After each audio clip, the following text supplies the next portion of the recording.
வணக்கம். அபி டிவியில் நம்ம பார்க்க போறது மக்களுக்கு சேவை செய்ய வேண்டும் என்ற நோக்கத்திலேயே நெல்லை சட்டமன்ற தொகுதி தமிழக வெற்றி கழகத்தின் வேட்பாளராக RS முருகன் நான் களம் இறங்கியுள்ளதாக அவர் தீவிர தேர்தல் பிரச்சாரத்தில் தெரிவித்தார்.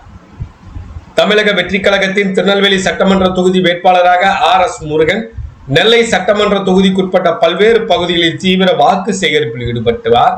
பண்டாரகுளம், வடக்கு தாளையத்து, நியூ காலனி, சங்கர் நகர் உள்ளிட்ட பல்வேறு பகுதிகளில் திறந்து வாகனத்தில் நின்று வீடு வீடாக சென்று விசில் சின்னத்திற்கு ஆதரவு கோரி வாக்குகளை சேகரித்தார். அப்பொழுது பொதுமக்களுக்கு சேவையாற்ற வேண்டும் என்ற நோக்கிலே திருநெல்வேலி சட்டமன்ற தொகுதி வேட்பாளராக களம் இறங்கியுள்ளதாகவும் தமிழக வெற்றி கழக தலைவர் விஜயிடம் திருநெல்வேலி சட்டமன்ற தொகுதியை கேட்டு வாங்கியதாகவும் அவர் தெரிவித்தார். பேரூராட்சிக்கு என்னை தமிழக வெற்றி கழகத்தின்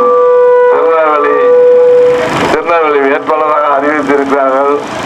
அதை நாராயணபுரம் பேரூராட்சிக்கு நான் உங்களை எல்லாம் சந்தித்து வாக்கு சேகரிக்க வந்திருக்கிறேன். எனக்கு ஒரு வாய்ப்பு கொடுத்தால் நான் என்னென்ன செய்யணும் என்று தலைவரும் அறிவித்திருக்கிறார். என்னாலும் இலவச கல்யாண மண்டபம், இலவச திருமண மண்டபம், என்னென்ன செய்ய வேண்டும், என்ன கழிவு நீர் கால்வாய், இதெல்லாம் ஒரு சில தேவைகளை என்னாலே செய்ய முடியும். தலைவர்கள் ஆட்சிக்கு அமைச்சர் வந்த பிறகு ஆட்சி மூலமா செய்யறது அறிவிப்பு எல்லாரும் நீங்க வீடுல டிவி இருக்கு, எல்லாரும் படிச்சிருப்பீங்க. அதனால அனைவருக்கும் என் பங்கும் அதுல உங்களுக்கு இருக்கும். நான் தலைவருக்கும் எதுவும் தேவையில்லை, எனக்கும் உங்களுக்கு இங்க இருந்து எனக்கு எதுவும் தேவையில்லை. மக்கள் பணி ஆற்றுவதற்காண்டி ஒரே காரணத்துக்காண்டி தான் நான் வேட்பாளராக கேட்டு வாங்கிட்டேன்.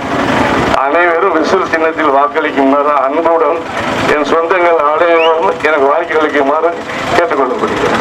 நெல்லை சட்டமன்ற தொகுதி வளர்ச்சிக்காக முழு முயற்சியை மேற்கொள்வதாகவும் வேட்பாளர் RS முருகன் பொதுமக்களுக்கு வாக்குறுதி அளித்தார்.